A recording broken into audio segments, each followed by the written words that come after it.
No hay político muerto. Ellos estaban de parranda.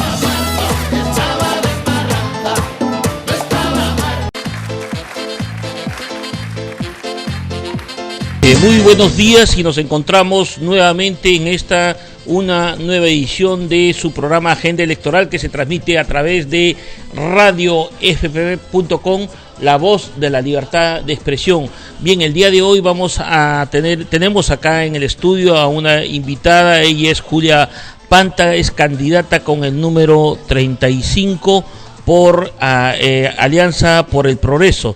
Ella nos va a acompañar y en breve vamos a conversar para poder analizar justamente los temas que propone para el Congreso de la República. Bien, el día de hoy es el último día de campaña, es el último día que se puede hacer propaganda, el último día en el cual se pueden difundir las propuestas de cada uno de los candidatos y hoy día vamos a contar con una serie de cierres de campaña.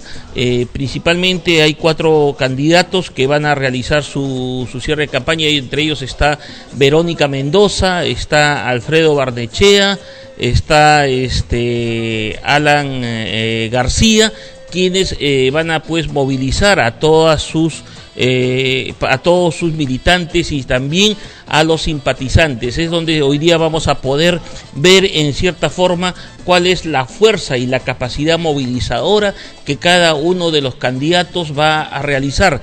También tenemos entendido que en San Juan del Lurigancho también va a haber un cierre de campaña de la lista congresal por Alianza por el Progreso, que va a ser encabezado por César Acuña. Estaremos pendientes para poder informar a toda la ciudadanía de estos últimos acontecimientos. Vemos pues que el día de ayer, en los cierres de campaña que han habido en provincia, han salido nuevas propuestas por parte de los candidatos, especialmente por parte de la candidata Keiko Fujimori Iguchi, quien ya estaría aliándose a la minería informal, un poco de repente empujada por la marcha en la cual ha habido pues una manifestación en contra de su candidatura, y esto en cierta forma estaría dirigido a tratar de captar justamente aquel voto pues de este sector de la minería informal que mueve muchos millones de dólares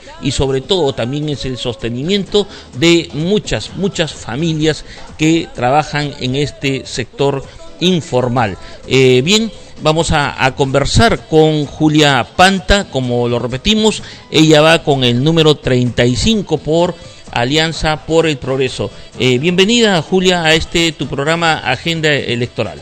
Buenos días, gracias por la invitación, un placer estar con ustedes. Bien, Julia, nos gustaría escuchar un poco de tu parte. ¿Cuáles son los principales planteamientos que estás llevando al Congreso de la República y también de repente hacer una autocrítica con lo acontecido y sobre todo con el retiro de la candidatura de César Acuña por una serie de cuestionamientos y también de falencias en la ley electoral que haya infringido el candidato en su momento? Bueno, para mí es un placer estar con ustedes. Ustedes son uno de los medios más reconocidos que puede dar pues credibilidad al teleoyente, ¿no? Nosotros tenemos propuestas muy claras. Queremos representar en el Congreso a 2 espacios muy marcados, lo que son Fuerzas Armadas, Policía Nacional y personal civil, y lo que es los representantes en el exterior. Estos 2 temas los manejamos y queremos ser representantes porque son parte de mi vida. Yo soy viuda de un militar del ejército, conozco la realidad de adentro y soy una peruana que vive en el exterior hace 10 años. Es por eso que estamos enmarcados en esos 2 puntos. Lo que es el tema para las propuestas para Lima, Perú. Nosotros estamos marcando la creación y la estandarización de las remuneraciones del personal de la Fuerza Aérea, de la Policía Nacional y del personal civil, dándole una actividad tanto en los que están en actividad como los que están en retiro, y también la reivindicación de la imagen de las Fuerzas Armadas y policiales, así como el respeto por sus familias. Lo que se refiere a peruanos en el exterior, estamos trabajando cerca de 8 años ya, lo que es la creación del Distrito 27, porque somos 3,5 millones de peruanos que vivimos en el extranjero, los cuales necesitamos tener un representante que sea del extranjero y que conozca nuestra realidad. Por ejemplo, una de las propuestas que tenemos es la creación de los módulos de justicia básica en el consulado. Los consulados, le doy un ejemplo, yo vivo en Miami, y en Miami, en la ciudad de Orlando, la persona tiene que viajar 5 horas hasta Miami para tramitar un poder porque tiene que hacer un trámite en Lima. Llegas al consulado y en la puerta del consulado te dicen, bueno señor, busque un abogado peruano, tramite el poder por vía online y regresa usted y después le hacemos el trámite. Y encima tiene que pagar cerca de $150 para unas estampillas que les pone. Ese trámite, que es una cosa tan simple, se puede tramitar dentro del consulado. En los consulados, ese formato demora 5 minutos en llenar. Entonces necesitamos que haya un módulo de justicia básica donde ayudes al connacional que viene del extranjero. Y son necesidades prioritarias, ¿no? Una asesoría legal gratuita, básica, no queremos tampoco que les resuelvan los problemas, pero sí algo básico, que es lo que necesitas resolver cuando no estás en tu país. Así es, Julia. Esto básicamente es un problema que de repente se pueda resolver en forma administrativa dentro del consulado y con una política por parte de la propia embajada para poder facilitar a los connacionales a que puedan realizar sus trámites, pero propiamente con el tema legislativo para que los peruanos en el extranjero como puedan tener realmente una representación en el Perú. Hay algunos ya que están haciendo algunos planteamientos para que al momento de que haya la elección al Congreso, también se elija a 2 o 3 representantes de los peruanos en el extranjero. O sea, esto quiere decir que al momento de hacer su voto preferencial, haya también consignado, pues, en el caso de los que votan fuera del país, para que ellos puedan elegir a sus 2 o 3 congresistas que los van a representar. Efectivamente, es lo que yo les indicaba. Nosotros seguimos trabajando el tema de lo que es la creación del Distrito 27, que es la que se cree en 2 curules. Este proyecto de ley está en el Congreso y tienen trabajándose cerca de 20 años atrás.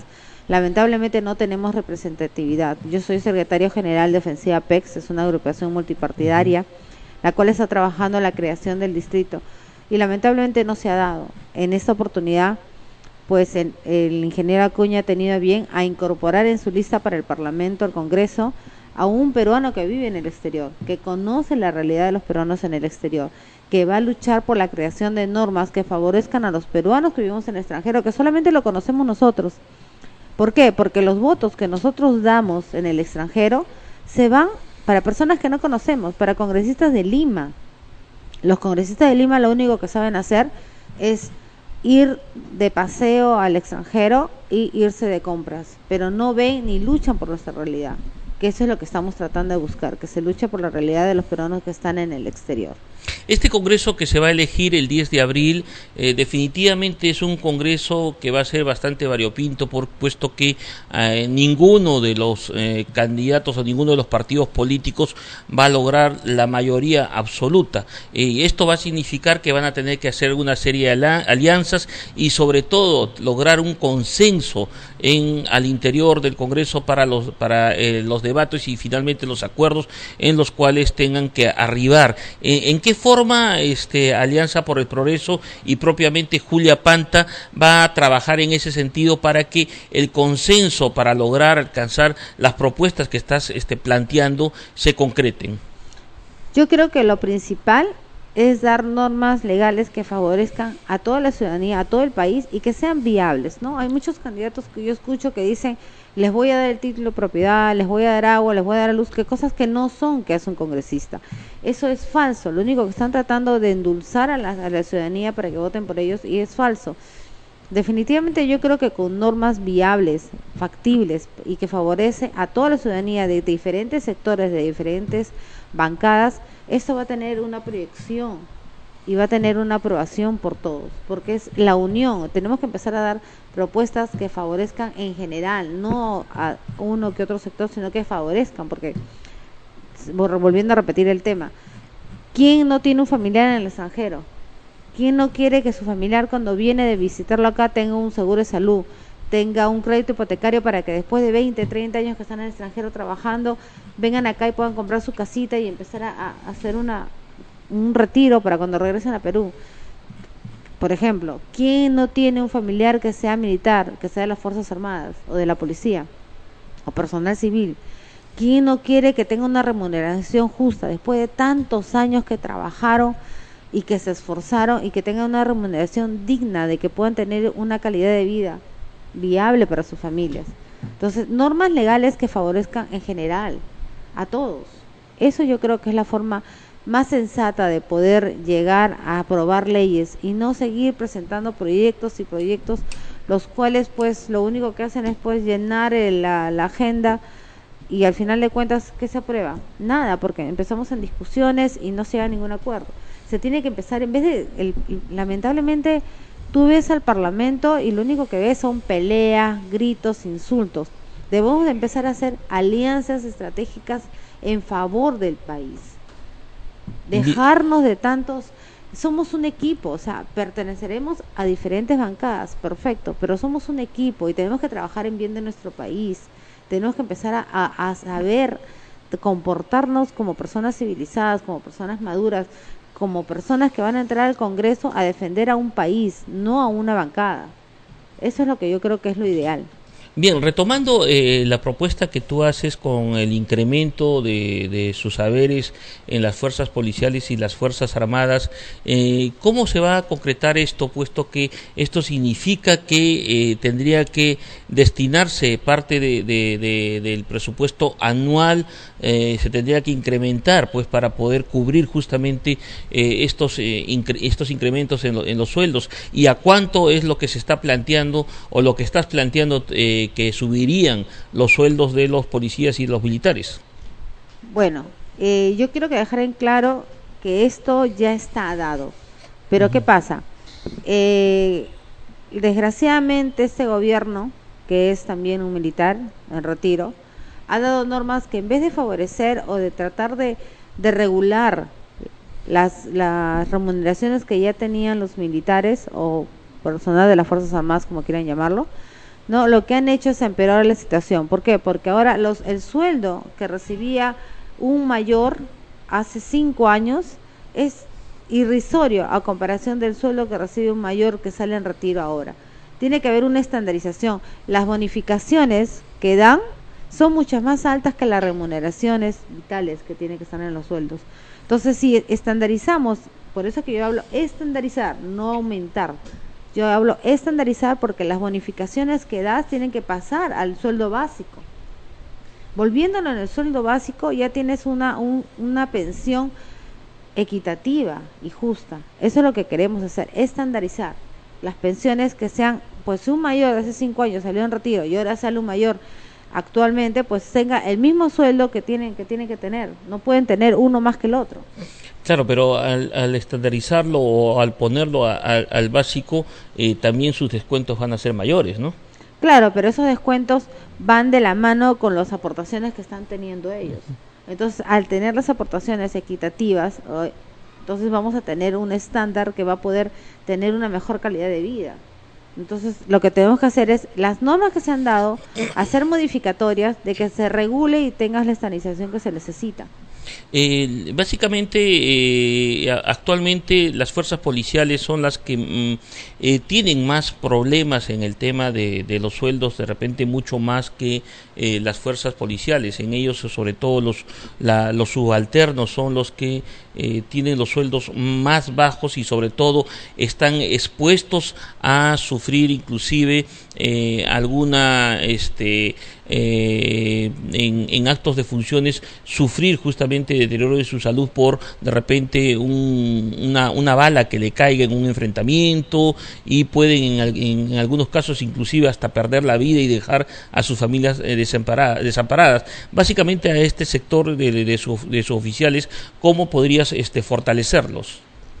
Bueno, quiero que quede claro que lamentablemente tanto policía, Fuerzas Armadas y todos los que comprenden nuestras fuerzas tienen un sueldo irrisorio, tienen una pensión irrisoria, tienen el mismo maltrato. Lo que pasa es que en la policía sí salen a reclamar, sí indican, ¿saben qué? Nos está pasando esto o el otro. O sea, ellos sí hablan. En cambio, en las Fuerzas Armadas, de repente por su misma reglamentación, siempre se tienen que quedar callados. Pero sí existe la misma problemática. Yo creo que tenemos que empezando por mejorar el sistema de lo que son los hospitales. Es triste, totalmente triste llegar a un hospital donde no tienes pues ni una venda. No hay medicinas. No hay medicinas, pero sí ves pues a los oficiales pues con sus carrazos y sus casas inmensas, ¿no? Pero tienes medicinas que ni siquiera les sirven, o sea, hay medicinas que ni siquiera ya están obsoletas y siguen habiendo en el hospital. ¿Por qué? Porque están sus consorciados. Entonces, ¿qué cosa hace un congresista? Y quiero que esto les quede claro. Nosotros, muy aparte que podemos dar nuestras propuestas, ofrecerles el oro y el moro en este momento, un congresista entra a fiscalizar. Y fiscalizar como abogado, que soy de profesión, creo que es una de las cosas más importantes que hay que hacer. Los congresistas muy poco se dedican a lo que es la fiscalización. Ofrecen todo lo que quieras para las propuestas en este momento, pero no fiscalizan. Y es momento en que empieces a hacer tus funciones conforme a lo que corresponde, ¿no? Así es, vamos a ir a un corte y vamos a retornar analizando un poco pues, justamente lo que estás planteando en reforzar las fuerzas policiales y las fuerzas armadas. Va esto también de la mano con el tema de la inseguridad ciudadana. Con ese tema retornamos después del corte. Adelante, controles.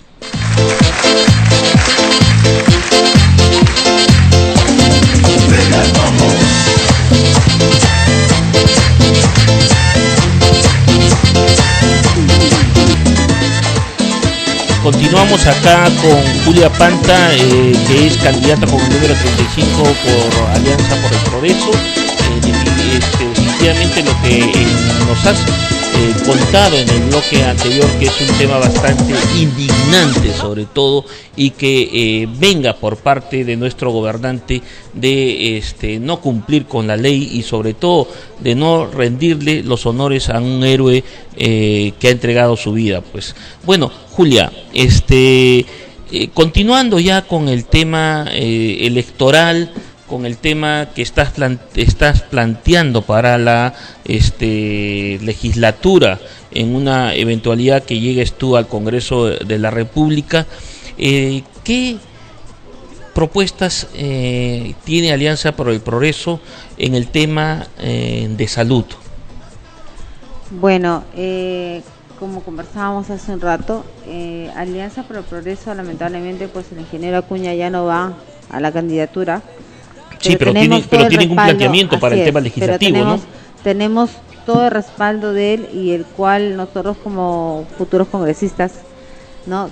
Vamos a respetarlo y vamos a seguir el lineamiento de ellos, ¿no? Entonces, en lo que es salud es incrementar el repotenciamiento de lo que es hospitales, repotenciar los hospitales en lo que es medicinas, infraestructura. Ese es el mecanismo que nosotros queremos hacer en lo que es salud. ¿Y en educación? Bueno, como ya se ha mencionado muchas veces, ¿no? Nosotros queremos, hace un rato les dije, tenemos el 2% del presupuesto para lo que es educación. Hasta sí, Colombia tiene el 6% y nosotros queremos llegar a un 6% para lo que es educación, porque queremos de la educación parte de lo que es cultura, lo que es seguridad y todo lo demás. O sea, pero en el tema educativo no todo parte en base al presupuesto, sino propiamente en lo que se va a hacer, y necesariamente en el sector de educación tiene que haber toda una reforma integral, conjunta, ¿no? Tiene que haber capacitación, pero definitivamente tienes que empezar por tener un presupuesto, sino cómo haces todo lo demás. No, claro, entonces, definitivamente. Mejorando el presupuesto, puedes hacer mejor capacitación para los profesores, mejor infraestructura para los colegios, no tiene que cambiarse la currícula. Por ejemplo, una de mis propuestas es de que se implante lo que es educación cívica. Tú ves a un alumno en el colegio y tú le preguntas, ¿quiénes son los integrantes de estas guerras? Y te lo saben todos. Pero pregúntale cuáles son los héroes del Perú. No saben ni siquiera quién es Bolognesi. ¿En qué batalla murió? O sea, no saben absolutamente nada. Entonces, la educación cívica, si no tenemos una identidad y empezamos a amar a nuestro país, somos tan afortunados de ser peruanos. No es un cliché, pero de verdad, o sea, tenemos tanta riqueza, tenemos tanta historia. Nosotros tenemos una historia. No hemos salido arrancados de otros países, de que somos un brazo de que ha salido por ahí. No, nosotros sí tenemos una historia de lucha, de amor, de identidad por nuestros hijos, por nuestro país. Entonces tenemos que mejorar y hacer lo que yo planteo, es el cambio de la currícula, y una de las cosas que se tiene que poner es la educación cívica patriótica. Tú tienes que empezar a amar a tu país. Así es, pero también vemos que no solamente la educación básica es la que está siendo cuestionada, sino también últimamente, y sobre todo con estos últimos acontecimientos en el proceso electoral, se ha visto muchas deficiencias en la educación superior universitaria, ¿no? Hemos visto que inclusive el candidato de ustedes estuvo inmiscuido en un escándalo bastante mayúsculo con el tema de sus doctorados, de sus maestrías, que propiamente no estaban sobre todo bien efectuadas, y que estaban adoleciendo inclusive de algunos plagios que hasta el momento todavía no ha terminado de esclarecerse por completo, ¿no? En este tema de la educación superior, actualmente ya existe una ley y existe ya un nuevo organismo nacional que ha reemplazado a la Asamblea Nacional de Rectores. En ese aspecto, ¿va a haber alguna reforma sobre la nueva ley universitaria? Bueno, yo creo que como ya se está planteando actualmente, las reformas que tiene que haber en lo que es especializaciones y universidades, pues tienen que ser más rígidas, ¿no? Tienen que darse normas el cual permitan un estatus o un estándar mínimo para que una universidad exista, ¿no? O sea, yo vengo ahora y me dicen, de que sí, soy abogado también. Qué bien, ¿de qué universidad? Y te dicen unos nombres que yo le digo, pero esa universidad es de Lima. Sí, es de Lima, es acá, y hay universidades por doquier. Se ha vuelto, en vez de que sea algo pues que te dé una calidad de vida, es un negocio lucrativo, ¿no? Y hay universidades y universidades, ¿no? Pero definitivamente eso sí, yo soy una creyente de que la universidad no hace el alumno, sino el alumno hace la universidad, ¿no? Pero se tiene que hacer hacer normas de que tengan una estandarización, o que pidan un régimen de que la universidad tenga un estándar más alto para calificar como una universidad, ¿no? O que los especializaciones pues hacen seminarios, diplomados, cursillos, o sea, eso se ha vuelto un negocio espantoso. Y pues de cualquier curso que haces de 4 horas, pues ya estás teniendo un cartón, ¿no? Y lamentablemente eso lleva a muchas especulaciones a veces. Así es, definitivamente en este aspecto de las universidades, no necesariamente el título garantizan que sea un buen profesional, porque se ven muchos egresados de las diferentes universidades, y en general de todas, ¿no?, que salen con el título, y sin embargo en la práctica muy poco conocen sobre la materia, ¿no? Y así más es el trabajo teórico que lo práctico que les enseñan en las universidades, ¿no? Pero es que son pocos los talleres yo lo digo, ¿no?, por experiencia. Yo he sido profesor cuando vivía en Lima, he sido profesor universitario en Lima, y he sido profesor también online. Yo enseño del extranjero a universidades acá en Lima. Y lo que pasa es que la currícula, para lo que es que nosotros demos prácticas, ¿no?, o casuística, como le llamamos, ¿no?, es muy poco el porcentaje. Por ejemplo, yo daba clases en una universidad acá, y desde la Universidad de Lima te están vigilando la clase que tú das. Entonces me decían, doctora, usted está dando mucha casuística. Le dije, ¿perdón? Me dicen, no, usted solo puede dar un 20% de casuística y lo demás tiene que ser teórico. Le dije, pero yo considero que los alumnos aprenden más con lo que son las prácticas. Yo cuando salí de la universidad, salí con mi cartoncito de abogado y dije, ya, ¿y ahora cómo se hace una demanda? ¿Cómo se entra un juicio? O sea, ni idea tenía.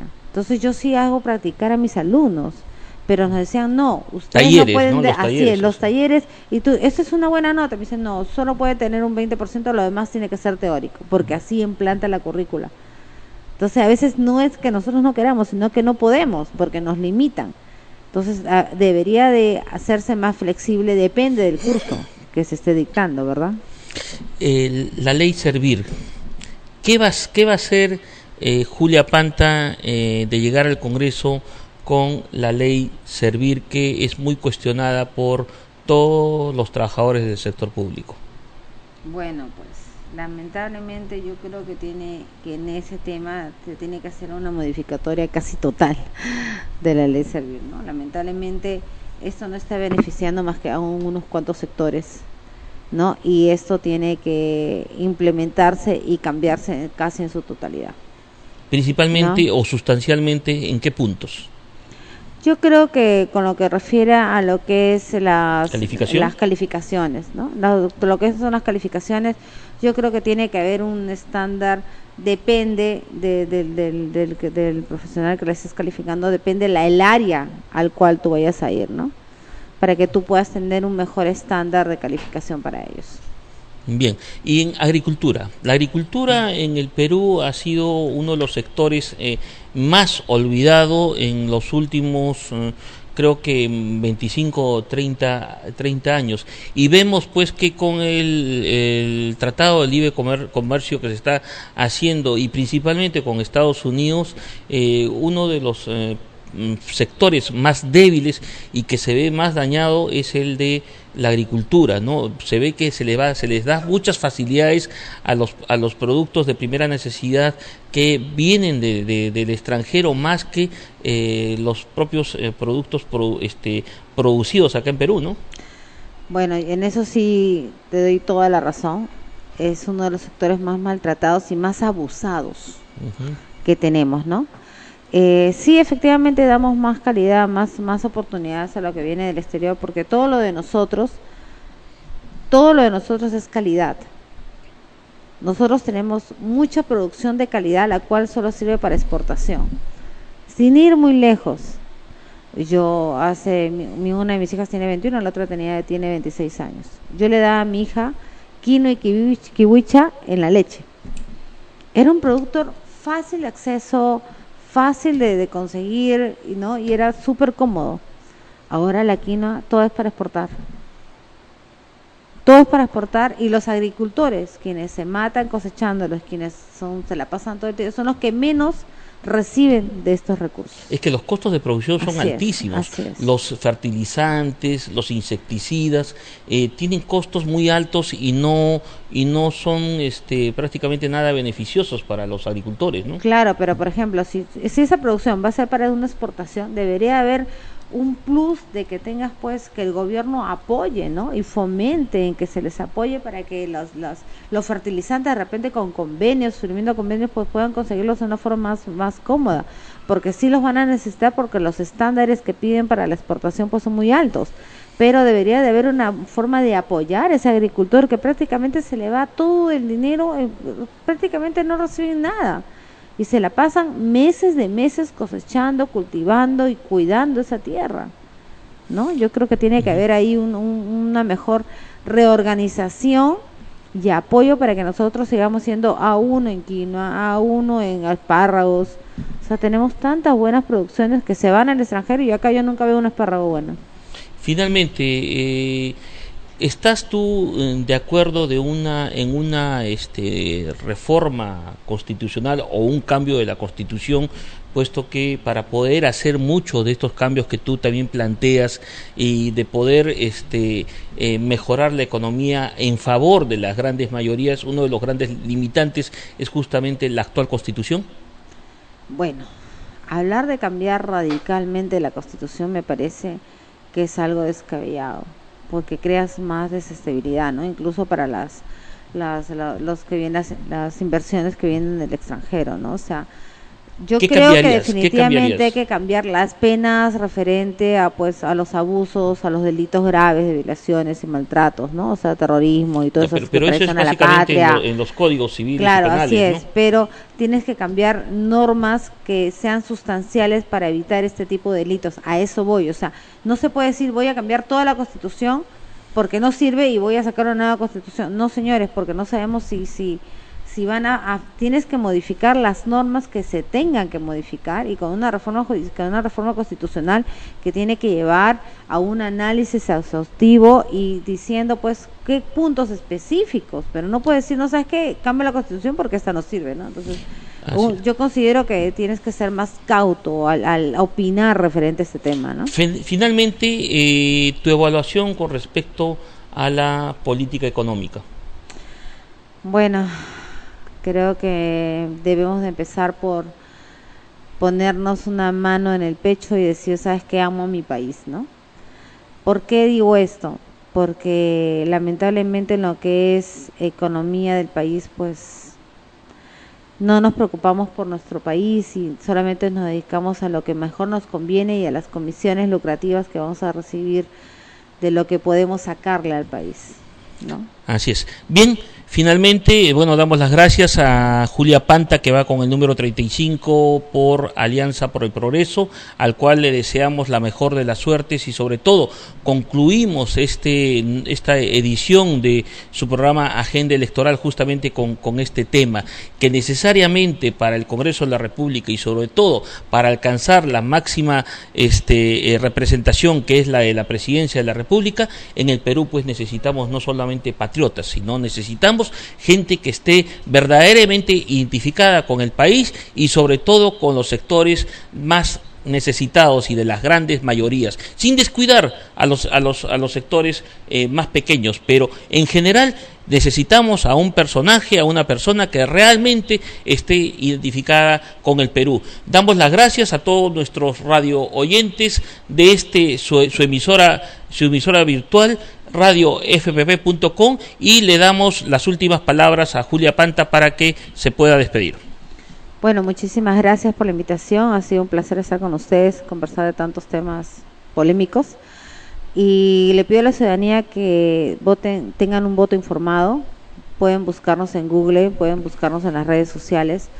Nosotros amamos a nuestro país, tenemos una identidad sólida, soy una mujer leal, de convicciones firmes y con capacidad, así que les pido que ojalá que me den el voto y que me apoyen con el A35 de Alianza para el Progreso al Congreso. Gracias.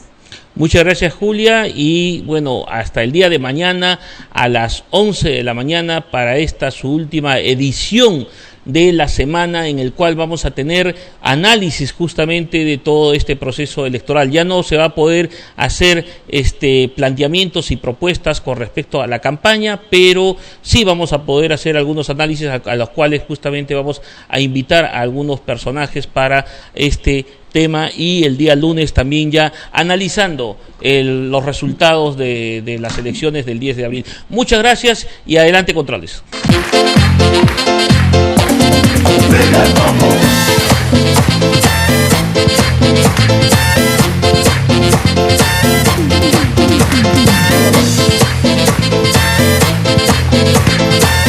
No hay político muerto, ellos estaban de parranda.